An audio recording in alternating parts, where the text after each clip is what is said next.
लोग कहते हैं कि मैं हीलिंग तो कर रहा हूँ, मुझे फ़र्क क्यों नहीं पड़ रहा है। आप एक तरफ मैनिफेस्टेशन कर रहे हैं, आप एक तरफ NLP कर रहे हैं, और दूसरी तरफ आपके आसपास का एनवायरनमेंट आपको ऐसे शब्द दे रहा है जो कि उस चैलेंज को और बढ़ा रहा है। हाँ. तो आप जो इम्प्रूव करोगे ना, शायद आपको 100% इम्प्रूव करना था तो आप 10% ही करोगे, क्योंकि आपने खुद को तो ठीक किया पर अपने आसपास की आवाज़ों को बंद नहीं किया है। तो फर्स्ट चेंज योर एनवायरनमेंट, ठीक है। और एनवायरनमेंट चेंज, बहुत बार लोग कहते हैं कि हम ऐसी जगह रहते हैं कि जहाँ हम खुद नहीं बदल सकते हैं, तो उनको बदलने के लिए अपने अंदर की आवाज़ को बदलो तो बाहर अपने आप बदल जाता है, ठीक है। शब्दों का बहुत इंपॉर्टेंट है। एक बच्चा पैदा होता है, उसको जैसे ही वो पैदा होता है, क्या सब कहते हैं ना, बहुत अच्छा बच्चा है, ये बनेगा। फिर थोड़ा सा बड़ा होता है, आसपास के सभी लोग कह रहे हैं अरे बड़ा शरारती है, ठीक है, बहुत नॉटी है, अरे देखना ये बड़ा होके ना सबके नाक में दम करेगा।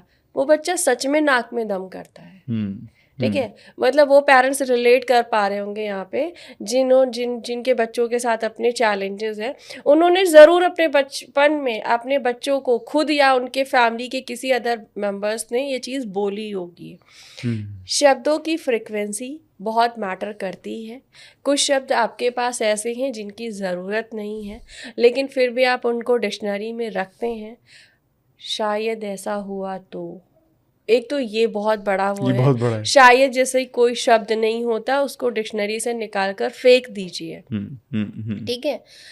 वो मेरे बारे में ऐसा ही सोच रहा होगा, ये कहीं नहीं सोच रहा है भाई, ये आपका एब्जर्वेशन है, आप सोच रहे हो, आपके थॉट प्रोसेस वहाँ जा रहे हैं, क्योंकि वैसी साउंड और डिक्शनरी आपने अपने ब्रेन में बना ली है, ठीक है। तो शब्दों की फ्रीक्वेंसी उतना मैटर करती है कि एक मंत्र चैंट करने से आपके अंदर पॉजिटिविटी इन्हांस करती है, उसमें कुछ और नहीं है, शब्दों की फ्रीक्वेंसी ही है, ठीक है। तो शब्दों की फ्रीक्वेंसी कितनी ज़्यादा है ये तो हमें हमारे शास्त्र ही बताते हैं।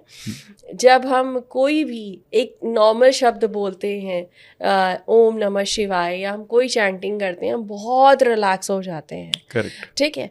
आप मंत्र भी चैंट ना करें, आप बहुत लोअर फ्रीक्वेंसी में हो, आप 3 बार सिर्फ ये बोले, क्योंकि 3 नंबर गुरु तत्व है, इसलिए हमारे शास्त्रों में, हमारी पद्धतियों में 3 नंबर का बड़ा महत्व है। तो जब 3 बार भी अगर आप बोलो I am positive, I am blessed, I am positive, I am blessed, I am positive, you feel that कि अंदर से आपके अंदर एक कामनेस आनी शुरू हो चुकी है, ठीक है।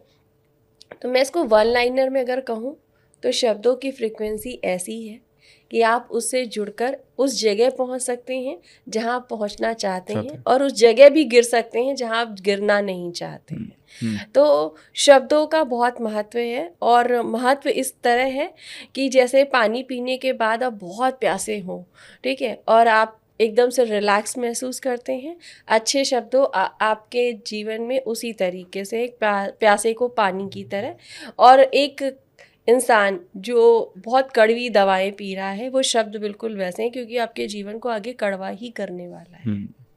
वाह यार, very very very well explained, बहुत खूबसूरती से आपने एक्सप्लेन किया, बहुत आसान भाषा में। आई एम श्योर जितने लोग ये देख रहे हैं उनको समझ में भी आ रहा होगा by now, they must have understood कि कितना आसान है ये समझना और कितना इम्पोर्टेंट भी है जी। मेरे एक सवाल बीच में उठा था, मैं मिस करके, मैं वापस से इस पर आता हूँ। आपने ना बात की थी फेमिनिन मैस्कुलिन एनर्जी की।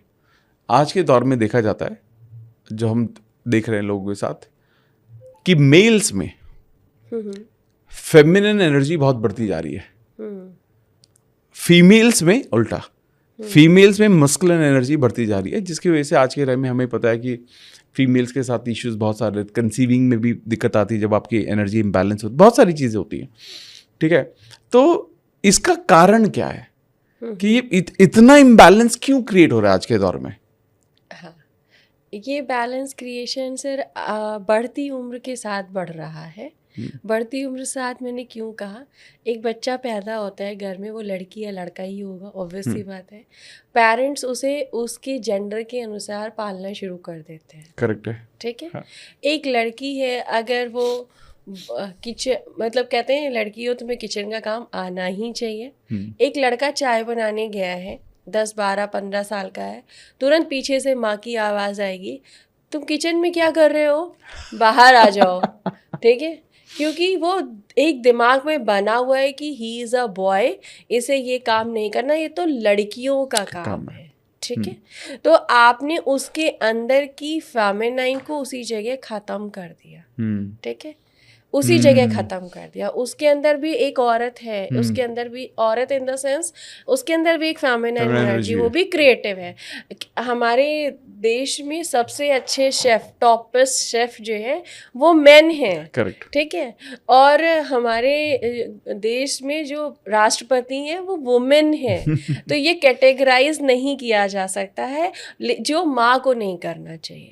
ठीक है, तो वहाँ से जब आप दबाते हो ना, इससे बहुत गलत इम्पैक्ट भी पड़ते हैं।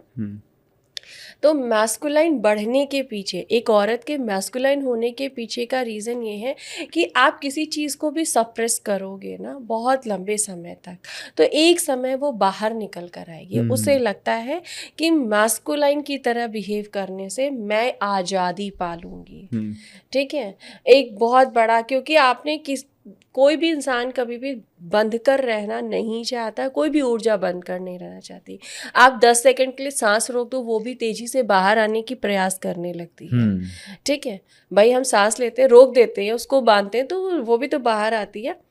आप एक ऊर्जा है वो, उसको आप बांधने की कोशिश करोगे, वो बढ़ने की कोशिश करेगी। उसको लगता है कि ऐसा करके ही मुझे रिस्पेक्ट, प्यार और कहीं ना कहीं समाज में वो स्थान मिलेगा, इसलिए वो मास्कुलाइन बनने की तरफ ज़्यादा जा रहे हैं फैमिली। और जो पुरुष हैं उनके अंदर इतना ज़्यादा उन्हें पुरुष बनने पे मजबूर कर दिया गया कि उनके अंदर से प्यार, लव, कंसर्न, क्रिएशन ये कहीं ना कहीं ख़त्म होता सा दिखाई देने लगा था। ठीक है, तो अब जो है उनको इसकी ज़रूरत है, क्योंकि हार्ट अटैक के जो पोर्शन है वो ज़्यादा मेंस के साथ में है। तो कहीं ना कहीं उन्होंने ठीक करना शुरू किया है। मैं यहाँ पे एक चीज़ और ऐड ऑन करूँगी कि मैस्कुलाइन बनना या फेमिनाइन बनना किसी शरीर पर आधारित है ही नहीं। ओके। ठीक है, आपके शरीर में दोनों ऊर्जाएं हैं। आपके आसपास का एनवायरनमेंट तय करता है कि आप किस तरीके से बिहेव करेंगे। एक बच्चा जो लड़का है जिसको ममाज बॉय बोला जाएगा, आप 90% देखो उसके अंदर कि फेमिनाइन एनर्जी बहुत अच्छी इन्वोकेटेड होती है।